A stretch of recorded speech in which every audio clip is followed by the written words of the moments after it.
O governo Lula começou a divulgar os primeiros dados que vinham sendo mantidos sob sigilo na gestão do ex-presidente Jair Bolsonaro. Nesta quinta-feira, vieram a público informações sobre gastos com o cartão corporativo da presidência. 27 milhões e 600 mil reais com valores expressivos de despesas em hotéis e outros gastos pessoais.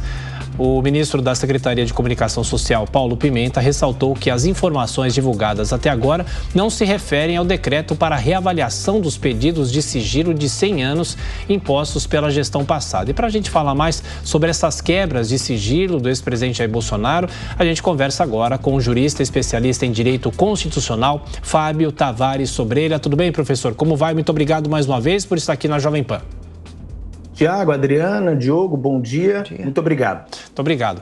Bom, professor, toda vez que se fala em relação aos cartões corporativos, há alguns anos já tivemos outros escândalos. Quando existe essa divulgação das informações, são gastos muito altos e aí o Congresso também discute a possibilidade disso ser mais transparente ou se gastar menos. De que forma é possível, primeiro, disciplinar essa questão do cartão corporativo da Presidência da República e de outros poderes também, porque outros poderes também têm isso?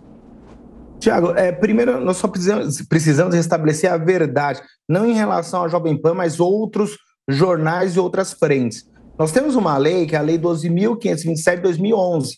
Ela foi criada pela Dilma Rousseff e ela foi aprovada, ela está em vigor. Qual é a finalidade dessa lei? Regulamentar o acesso a informações. Essa é a primeira questão. Essas informações, elas devem ser públicas, todas elas. Essa é a regra do comando constitucional. O sigilo ao acesso à informação é sempre uma exceção. No que diz respeito ao cartão corporativo, a lei não traz esse tipo de informação. Então, o cartão corporativo, até mesmo diante da fala do secretário da SECOM, ele não estava sobre o manto do sigilo. Até porque eu explico, na lei eu tenho 3 classificações. Eu posso pegar a informação e classificar ela como reservada, secreta ou ultra secreta. O cartão corporativo, ele não entrou em nenhuma dessas frentes. Logo, deve ser dado publicidade não somente ao cartão corporativo do ex-presidente Jair Bolsonaro, mas de todos os presidentes, porque deve observar rigorosamente o princípio da publicidade. Agora, se há um abuso da máquina pública, se tem um abuso do gestor, isso deve ser analisado, mas analisado com isonomia. A partir do momento que eu pego o extrato do cartão corporativo do presidente Jair Bolsonaro, eu tenho que pegar de todos os demais e destrinchar. Eu não posso tão somente lançar para o público, lançar para a sociedade questões pontuais, porque dá uma conotação que o presidente, independentemente, o fato dele ser de direita, esquerda ou centro, não importa. Dá uma conotação que ele determinou esse sigilo. Não, nunca foi determinado sigilo do cartão corporativo. Até porque o próprio Tribunal de Contas da União, que é um órgão administrativo, é um longa-manos do Congresso Nacional, determinou em novembro de 2022 que após o mandato, 30 dias depois, deve dar publicidade. Ou seja, cumpriu o que está na Constituição. Agora, abusos, se há abuso, legal, temos que apurar. Mas nós não podemos pegar uma fração, alguma coisa que está no cartão e trazer à tona. Tem que apurar, não posso tão somente dizer, no restaurante foi gasto 109 mil. Ok, mas nós já analisamos quantas pessoas estavam presentes, aquele restaurante tinha estrutura, teve serviços adicionais, então tem que ponderar, independentemente de quem está à frente do poder. Professor, na sequência, a pergunta de Diogo Schelp.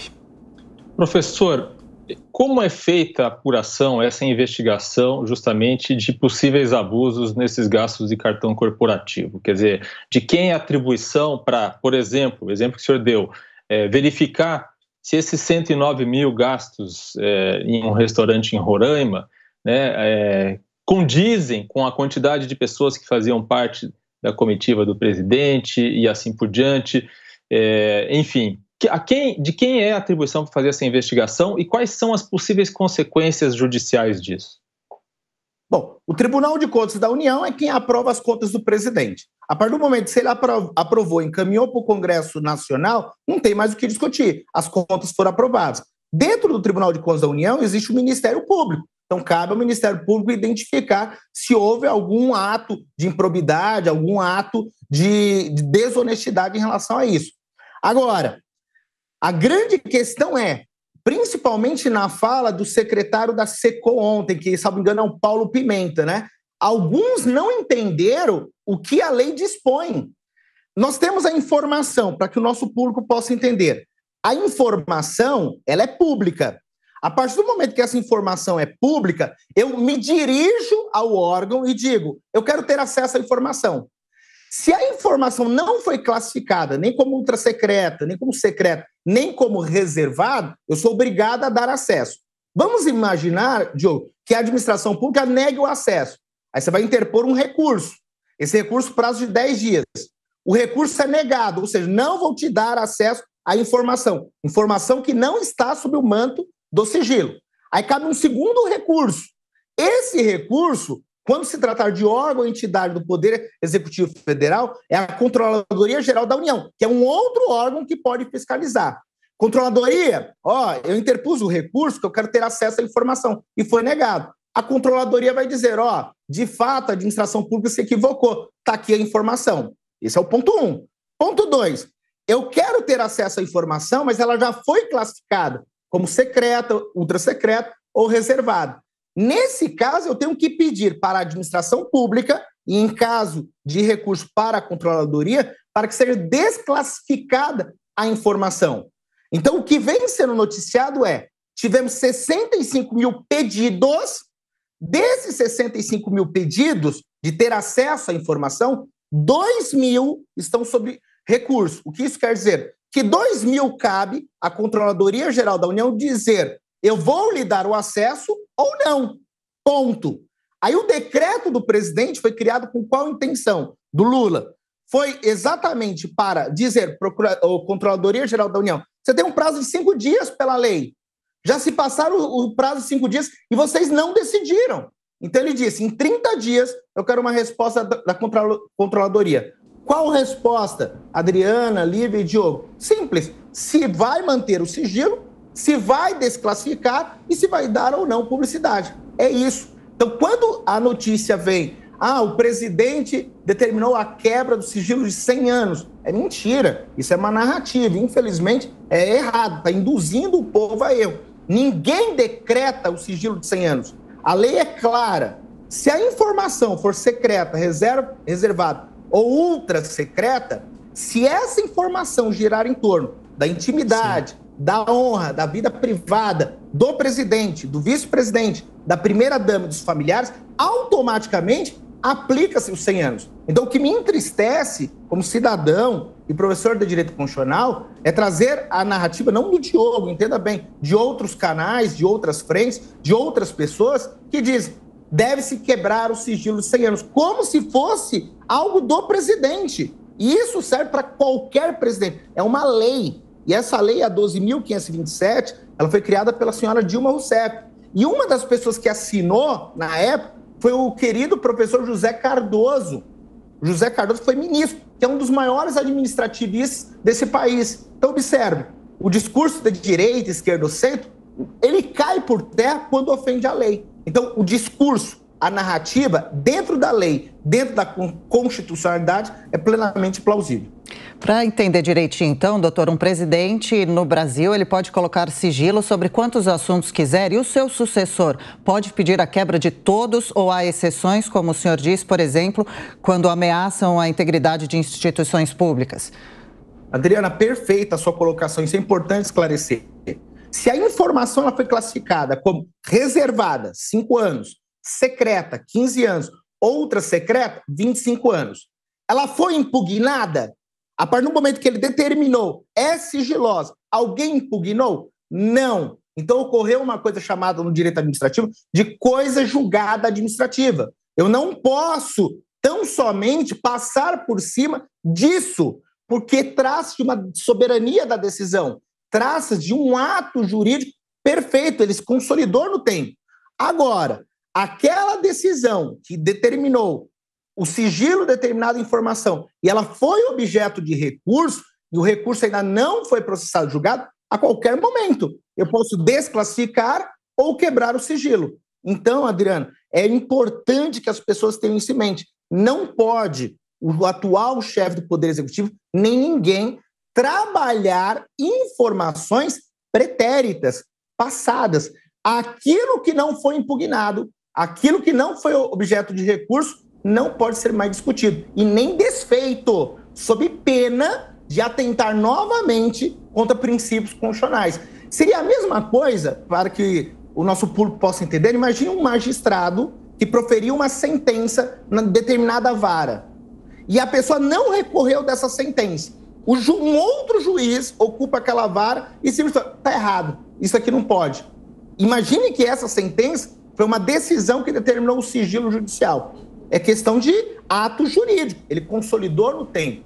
Então, 65 mil documentos, Adriano, foi objeto de requisição, de solicitação de acesso à informação. Apenas 2 mil foi objeto de recurso, que estão parados na Controladoria Geral da União. E, se me permite, o prazo da CGU, 5 dias, mas é o que nós chamamos de prazo impróprio. O que isso quer dizer? Se a Controladoria decidir em 5, 10, 15, 20 ou 30 dias, não importa. O que importa é que decida. Talvez o presidente Luiz Inácio Lula da Silva, que sabe muito bem aproveitar um momento de tumulto, de crise, se aproveitou e jogou. Eu dou 30 dias para decidir essa questão do sigilo. Mas não esclareceu.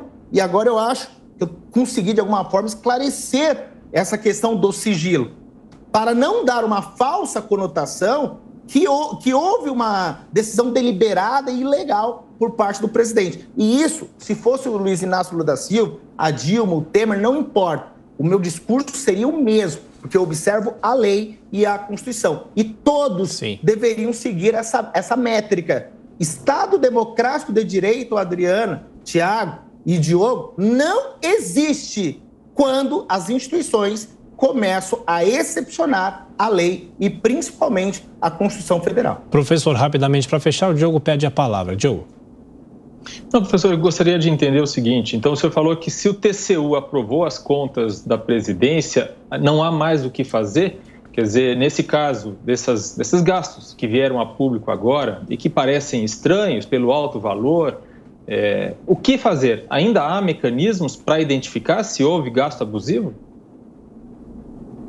Se o Tribunal de Contas ele aprova as contas e cabe ao Congresso Nacional a ratificar. Isso está lá na nossa Constituição.